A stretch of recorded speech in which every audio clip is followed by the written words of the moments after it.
Hello friends प्रसाद tip channel को मुझे आपको स्वागत करुच्ची।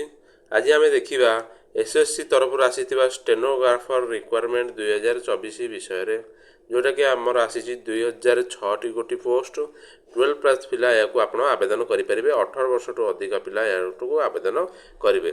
आसतु ये जब विषय किसी एक्सट्रा डिटेल्स आम जाना।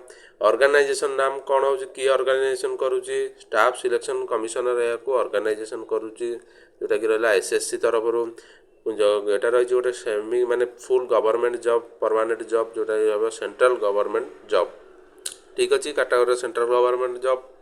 नेम ऑफ द पोस्ट रही stenographer grade C and grade D दुईटा ग्रेड रही तार स्टेनोग्राफर। एप्लिकेशन मोड कौन रही एप्लिकेशन मोड ऑनलाइन माध्यम आप आवेदन करेंगे जोटा कि 100 टंका मात्र पड़ो जोटा कि मुझे तले आउ थे कहि who can apply all India candidate यहाँ आवेदन करेंगे। टोटाल जेहेतु एटा गोटे central government job all India candidate यहाँ आवेदन करेंगे। Place of posting across Odisha आप ऑल इंडिया प्रार्थी आवेदन करेंगे जो स्टेट्र जो पिलाने जो एग्जाम देवे से स्टेट्र पिलाने निज स्टेट्रे पाइबे। धन्य सपोज आम ओडिशा अप्लाई कले तो आम प्लेस ऑफ पोस्टिंग आमर कौटी हम आमर ओडिशा हम प्लेस ऑफ पोस्टिंग ठीक अच्छे। लास्ट डेट हूँ अप्लाई के 18/8/2024। Gender both male and female यहाँ आवेदन करेंगे ठीक अच्छे। यार क्वालिफिकेशन कौन रही यार एग्जाम यार सिलेक्शन प्रोसेस क्वालिफिकेशन रही 12 प्लस करिथिबा दरकार। आपन जदि +2 करछन्ते एनी स्ट्रीम रे आर्ट्स हो साइंस हो कॉमर्स हो ताले आपन याको आवेदन करि परिबे।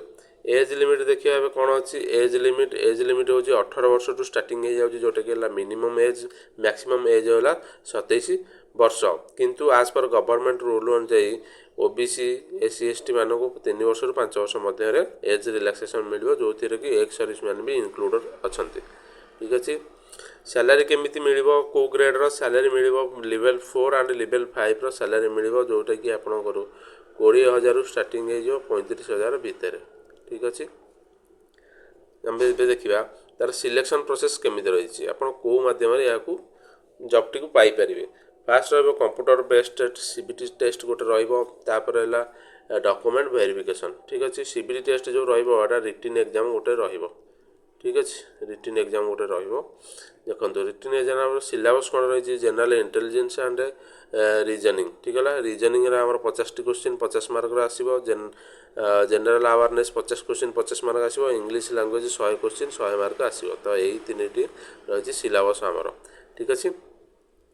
यार 2.5 मार्क 0.25 मार्क यार नेगेटिव मार्क अच्छी ठीक अच्छे। एप्लिकेशन फी आपको केते पड़ो एप्लिकेशन फी जेलर कैंडिडेट को 100 यूबीसी मान 100 ओबीसी मान 100 और ex service man SC ST handicap मान को किसी पड़ो ना ठीक अच्छे। आपड़ जो यहाँ ऑनलाइन आवेदन करेंगे एवं आपको कौन कौन डॉक्यूमेंट दरकार हम 10th पास सर्टिफिकेट दरकार हम +2 सर्टिफिकेट दरकार हम ग्रेजुएशन सर्टिफिकेट दरकार हम जब आप +3 करते तो ग्रेजुएशन सर्टिफिकेट देदेटा आपको बेटर हम। Caste certificate Aadhaar resident signature and passport size photo जोटा कि रहा मैंडेटरी रही ठीक अच्छे।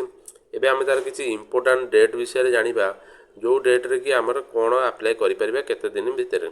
स्टार्टिंग डेट ऑनलाइन रजिस्ट्रेशन 26/7/2024 जोटा कि ऑलरेडी चली।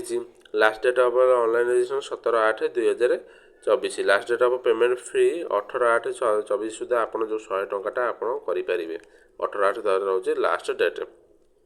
Last date of correction application form आपको किसी भूल कर 27/8 टू 28/8 मैंने 10 दिन आपको करेक्शन मिलो।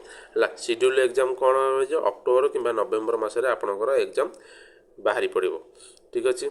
एबे आम तार देखा ऑफिशियली नोटिफिकेशन ठीक अच्छे। चलतु यही क्लिक करवा यार ऑफिशियल नोटिफिकेशन आम देखा यहाँ देखो बाहरी एसएससी तरफ group C and group D रो एग्जामिनेशन स्टेनोग्राफर ठीक अच्छे। यहाँ देखो मुझे कही आपको 26/7/2024 रु 17/8/2024 रही ऑनलाइन सबमिशन डेट ये पूरा लिखाई यहाँ आप ठीक भाव पढ़ी ने ऑनलाइन माध्यम आप आवेदन करेंगे ठीक अच्छे। यार ऑनलाइन है OSSC.gov.in सॉरी SSC.gov.in ठीक है। OSSC हूँ आम ओडिशार एसएससी टा है टोटाल सेंट्रल गवर्नमेंट ठीक अच्छे। यहाँ आप आवेदन करेंगे। धन्यवाद।